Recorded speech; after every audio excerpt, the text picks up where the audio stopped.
দেখ, দাদা মোটর বাইকে 40 মিনিটে যায় 20 কিমি, রাস্তাটি অতিক্রম করে, তাহলে বাইকটির গতিবেগ কত? বাইকটির গতিবেগ মানে 1 ঘন্টায় বার করতে হবে। 1 ঘন্টা সমান কত মিনিট?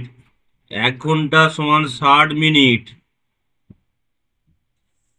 তা বাইকটি ওই কি নেমে করলে কি হবে? বাইকটি 40 মিনিটে যায়, 20 মিনিটে যায় 20 কিমি,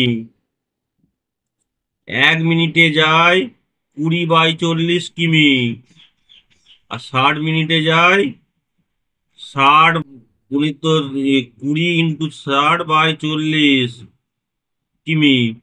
শূন্য শূন্য কেটে গেল, 2 × 2 = 4, 30 সমান 30 কিমি। তাহলে কি হলো?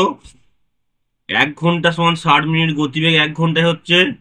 বাইকটি 40 মিনিটে যায় 20 কিমি, 1 মিনিটে যায় 20/40 কিমি, 60 মিনিটে যায় 20/40 × 60, কাটাকাটি করলে কত হচ্ছে?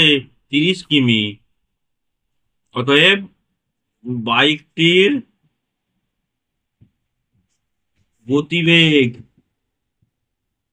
ঘন্টায় 30 কিমি। বন্ধ কর।